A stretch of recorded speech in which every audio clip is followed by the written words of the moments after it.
Սանկտ Պետերբուրգում բնակվող 22-ամյա Արտյոմի մտքովից չէր անցնի, որ սիրելի էներգետիկ ըմպելիքները մի օր իրենից կխլեն ամենաթանկ բաներից մեկը՝ քայլելու ունակությունը։ Facebook-յան իր էջում գրել է բժիշկ Հայկ Քոչարյանը։ Ես էլ էի խմում օրը 1 կամ 2 շիշ նևրոզ ունեի ու թուլություն, ինձ թվում էր, թե բումը ինձ օգնում է, մինչև այն պահը, երբ սրտիս աշխատանքը արագացավ։ Սկսեց շունչս կտրվել, ավելի թուլացա, մի օր հավաքեցի ինձ, բժշկի գնացի, նևրոզս խորացել էր։ Բարեբախտաբար սիրտս առողջ է, բայց երկար բուժվեցի։ Քրոջս տալի տղան, պատկեր տղան, 22 տարեկան, դրանից մահացավ։ Լավ էս ջահելներին դաս չի լինում։ Ամերիկյան առողջության ազգային ինստիտուտի տվյալների համաձայն վերջին տարիներին երիտասարդների կողմից էներգետիկ ըմպելիքների օգտագործումը թեև նկատելիորեն աճել է, սակայն առողջության հնարավոր ռիսկերով պայմանավորված ավելորդ սպառման հետ կապված մտահոգություններ էլ է առաջացել։ Չնայած անչափահասներին դրանց վաճառքն արգելվում է, մեկ է Հայաստանում եւս դրանց սպառումը մնում է բարձր։ Երևանի պետական բժշկական համալսարանի առողջապահական ծրագրերի ազգային գիտահետազոտական հերացի կենտրոնից նշում են, որ վերլուծությունները ցույց են տալիս զգալի տարածվածությունը եւ դրա հետևանքով կողմնակի բարդությունները,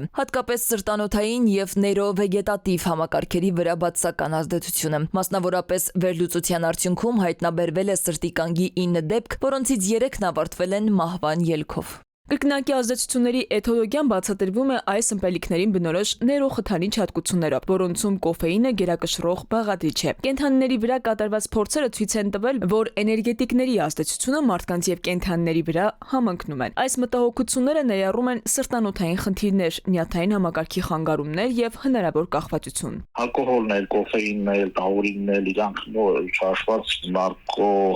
պարունակող ուտելիք կամ ըմպելիքներ, իրանք բացի սովորության ուժից կախվածություն առաջացնելու հակումելում են, դից պատճառով կարծում եմ ավելի շատ ցույց կախվածություն է գործում, քան թե որ իրանք ինչ-որ տալիս ուժ, էներգիա եւ այլն։ Եվ ինչքան ինձ հայտնի է, ֆիզիոլոգիապես դասավորված ըմպելիքները աշխարհի ամենավնասակար ըմպելիքներն են։ Հերացի կենտրոնից նշում են էներգետիկ ըմպելիքների օգտագործման աճը հատկապես երիտասարդների շրջանում վիճակագրական տվյալների համաձայն 1977-ից 2009 թվականների ժամանակահատվածում հանգեցրել է կոֆեին օգտագործող երիտասարդների եւ դեռահասների կողմից կոֆեինի ընդունման 70% աճին։ Մասնագետները հիմնվելով ձեռք բերված փորձարարական եւ գիտական ապացույցների վրա առաջարկում են այս ըմպելիքների օգտագործման ավելի խիստ սահմանափակումներ։ Այնուամենայնիվ մեծահասակների կողմից կոֆեինի առաջարկվող օրական չափաբաժինը 400 միլիգրամ է, 12-ից 18 տարեկան երեխաների համար 100 միլիգրամ։ Էներգետիկ ըմպելիքների օգտագործման հետևանքով առաջացած ռիսկերի նվազման նպատակով տարբեր երկրներ դրան սահմանափակման ուղղված տարբեր քաղաքականություններ են մշակում։ Օրինակ, Դանիայում, Թուրքիայում, Նորվեգիայում, Ֆինլանդիայում,